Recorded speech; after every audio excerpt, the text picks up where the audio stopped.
My fiancé and I met about a year and a half ago. We met online, and from the first few dates, something inside me told me that she was special. I wanted to spend all my time with her.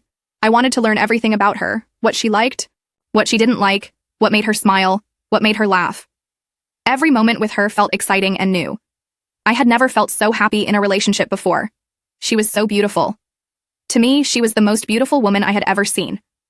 Not just her looks, but how she moved, how she talked, how she smiled, how she looked at me. She checked all my boxes. That means she had everything I ever wanted in a partner. We liked the same hobbies, we shared the same beliefs, we laughed at the same jokes, we enjoyed small things together, like watching movies, solving crosswords, playing trivia games. We had fun doing simple things. I remember thinking how lucky I was.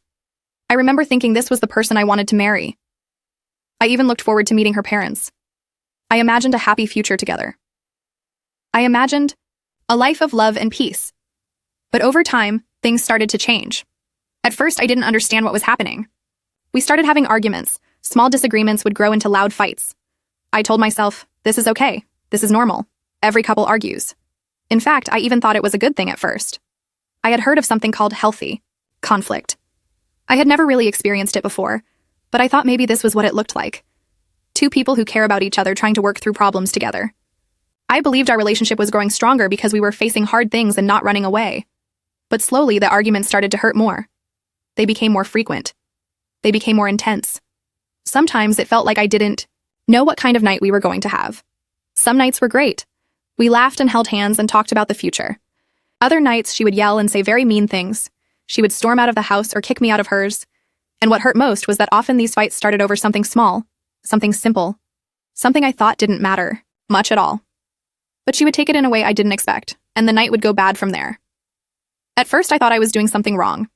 I believed the fights were my fault, so I tried harder. I said sorry more. I gave more attention. I tried to fix everything. I wanted to make her happy. But as time went on, I became tired. I was giving all of myself to fix things, and it didn't seem to help. I started to feel numb when she got angry. I stopped blaming myself. I still tried to be kind. I still listened when she was upset. I didn't fight back with mean words. But inside, I was getting tired. I was getting scared too. You see, I grew up in a home where my father was abusive. He drank a lot. He hit my mother. He shouted at her. As a child, I was always afraid. I promised myself I would never be like that. I would never hurt someone I loved. So when my fiancé would yell at me or throw things or say hateful things, I became afraid. Not of her, but of what this kind of life might do to me after many years. Would I still be gentle? Would I still be kind? Would I break? We had planned to get married 3 months ago. That was the date. But just weeks before that, something happened. One night, she came to my house at 3 a.m, very angry. Another time, she threw her phone at me. These moments scared me. I told her we had to postpone the wedding. I said we were not ready. She agreed. We said we would wait and try to understand each other better. We said we would see a counselor, someone who could help us talk through things. But here we are now, 3 months away from the new wedding date, and I feel we haven't grown. We haven't healed. And now, there's something else. Another problem. I live in a small house about 10 minutes away from where she lives. I bought the house in 2019. It's not a big house, but it's mine. I've made it feel like home. I got a good deal when I bought it. My interest rate is low, which is rare now, but my fiancé hates the town I live in. She says she does not like anything about it. I asked her why many times, but I never got a clear answer. She just says she can't imagine living there. So back in February, when we delayed the wedding, we also agreed to try and move. She wanted me to sell my house and buy a new one in her town. I said I would think about it. Now, last week she gave me an ultimatum. She said, if you don't put your house up for sale now, this relationship is over. I didn't know what to say. I was shocked. I felt trapped. Selling the house right now would be a terrible financial decision. I would lose money. I would have to take on a bigger loan at a higher interest rate. It could hurt my future. But once I would have done it, I would have made the sacrifice. I would have said yes, just to make her happy. Now, I'm not so sure. I talked to my therapist about all of this. He gave me advice I still think about. He said, when you are rigid, you break. Marriage is about compromise. That made sense to me. It's true. A marriage cannot work if both people are stiff and refuse to change. But what happens when you are always the one compromising? What happens when the other person doesn't meet you in the middle? What happens when you are giving up more than just your house? Maybe giving up your peace, your safety, your heart? I don't have the ton answers yet. I'm still thinking. I'm still hurting. Even though things have been so hard, I still love her. I really do. That's what makes this so difficult. I look at her and I remember the fun times, the laughter, the dreams. I remember how we used to talk for hours, how we used to plan our future.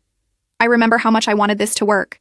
And now I feel like I'm standing at a cliff, unsure whether to jump or walk away. Some days I think I can fix it. I tell myself, maybe if we try counseling, we can save this. Other days I feel like my heart is already halfway out the door. I just don't know which part to listen to. My head says one thing, my heart says another. And in the middle, I just feel pain. Deep pain. After thinking for many days and many nights, I still could not find peace in my heart. Each day felt heavier than the last. I would wake up in the morning with a knot in my chest. I would go to work and try to focus, but my mind would always go back to her. I kept asking myself the same questions over and over. Was I doing the right thing by staying? Was I doing the right thing by thinking of leaving? Was I just afraid of being alone?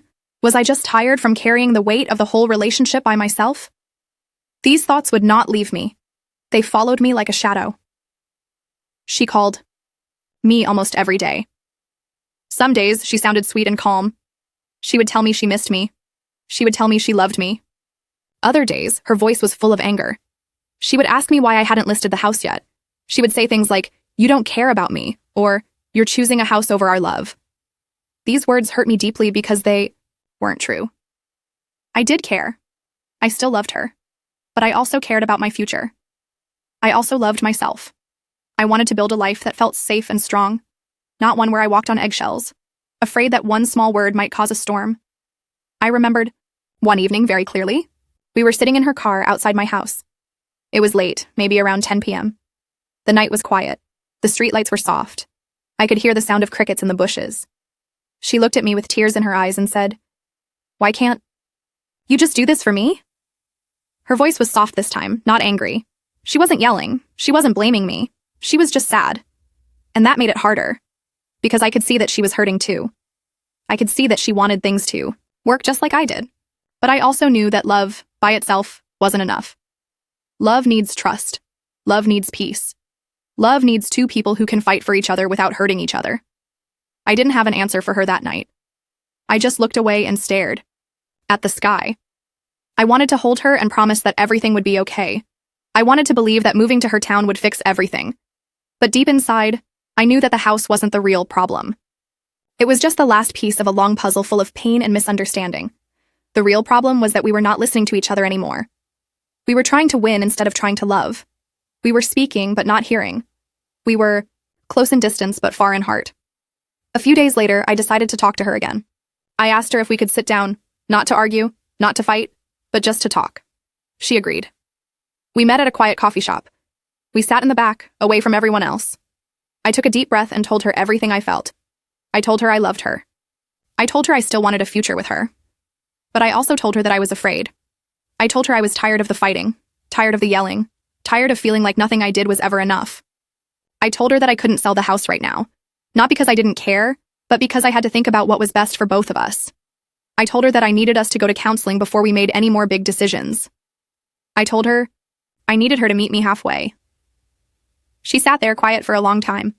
She stirred her coffee but didn't drink it. Then she looked up and said, "I don't know if I can do this anymore." My heart dropped. I didn't know what she meant. Did she mean the conversation? The relationship? The dream of marriage? I asked her, "Do what?" And she said, "Wait, I don't want to keep waiting. I want someone who chooses me now, not later." I told her, "I am choosing you. I'm sitting here talking with you, trying to save this." She shook her head and said, "It doesn't feel like it." That moment broke something inside me. Not because she didn't understand me, but because I realized she may never understand me. She was seeing the house as a sign of my love, a test of my loyalty. I was seeing the house as a home I built with years of work, something I wanted to protect, just like I wanted to protect my heart. We were both right, and both wrong. We were both speaking from pain. After that talk, we didn't speak for a few days. I used that time to reflect. I took long walks. I went back to my therapist. I tried to look at the relationship from the outside, like a stranger looking in. What would I tell a friend in my situation? Would I tell him to stay? Would I tell him to leave? I couldn't find a clear answer. That made everything harder. One night, I was sitting on the couch in my living room.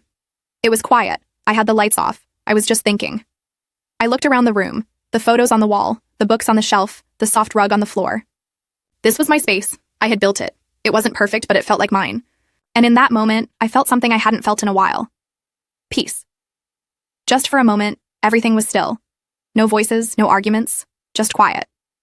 And that's when I knew that I needed to make a choice soon. A real one. Not one based on guilt or fear. Not one made to please someone else. But one made from the deepest part of me, the part that wanted love, yes, but also peace, safety, kindness. I didn't know yet what choice I would make, but I knew I had to make it. Not just for her, not just for us, but for me. The next morning, I woke up early. The sun had just started to rise and golden light was pouring through my bedroom window. It was quiet again, so quiet that I could hear the sound of the birds outside. I stayed in bed for a few more minutes, just breathing, just thinking. I knew that something had changed inside me the night before. It was like my heart had whispered something soft but strong. You cannot live your life in fear. I had been afraid for too long, afraid to hurt her, afraid to disappoint her, afraid to be alone. But the truth was, I was already feeling alone in the relationship. That was the hardest part to admit. When I finally got up, I walked around the house slowly. I touched the walls, the kitchen counter, the old bookshelf in the living room. I had lived here for several years now, and every corner of the house held a memory. I remembered painting the walls late one night while listening to music. I remembered eating dinner alone at the kitchen table after a long day, grateful to have a space that was mine. I remembered sitting by the window and watching the rain fall during a hard season in life, feeling safe even when the world outside felt shaky. This house wasn't just a building, it was a part of me. Selling it wouldn't just be about money, it would be like giving up a piece of myself. And for what? For someone who couldn't see how much I was already giving? Later that day, I got a message from her. It was short. Are we doing this or not? My chest tightened when I read it. It didn't sound like a question full of love or softness. It sounded like a business deal, like an order. I sat with the message for a long time. I didn't answer right away. I wanted to be careful.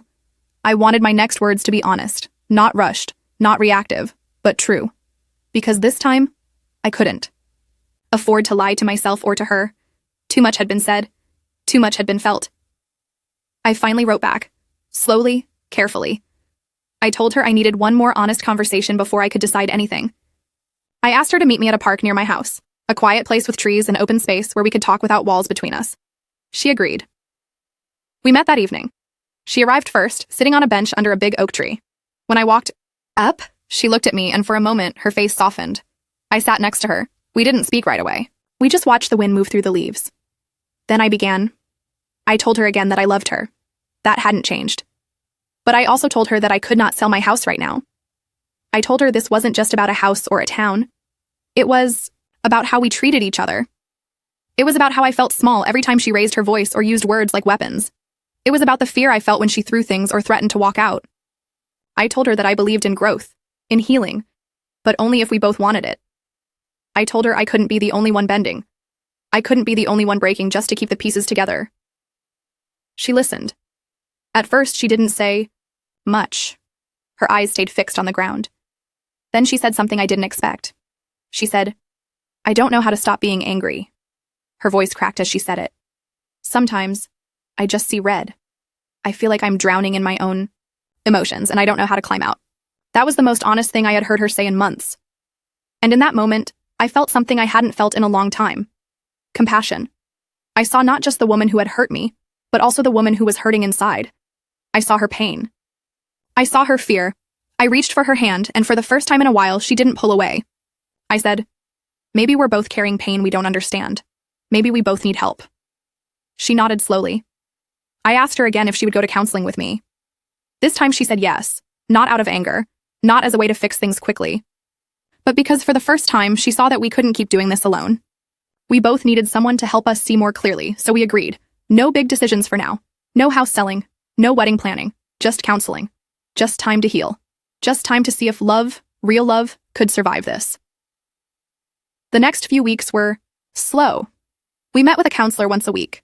At first it was hard. We both cried. We both shared stories from our pasts that we hadn't shared before. She told me about how her parents fought all the time when she was young. She said she learned to yell because it was the only way she was ever heard. I told her about my father. I told her about the nights I used to hide in my room, hoping he wouldn't come home drunk. We started to understand each other in new ways. Not perfectly, not easily, but honestly. Sometimes I would leave those sessions feeling hopeful. Sometimes I would leave feeling more confused than ever. But at least we were doing the work. At least we were finally facing the truth. One night after a session, we sat in my car. It was raining. The soft sound of water on the windshield filled the silence. She turned to me and said, "Do you think we can really make it?" I thought about it for a moment, then said, "I think we can try. I think trying is the bravest thing we can do right now." She smiled, just a little. Then she rested her head on my shoulder. We didn't solve everything in a few weeks. Some days were good, some days were hard. But something had shifted. The yelling stopped. The threats stopped. We started talking again. Not just about our problems, but about life, about hope, about dreams. I still wasn't sure if we were meant to be together forever. But I knew we were starting to build something different.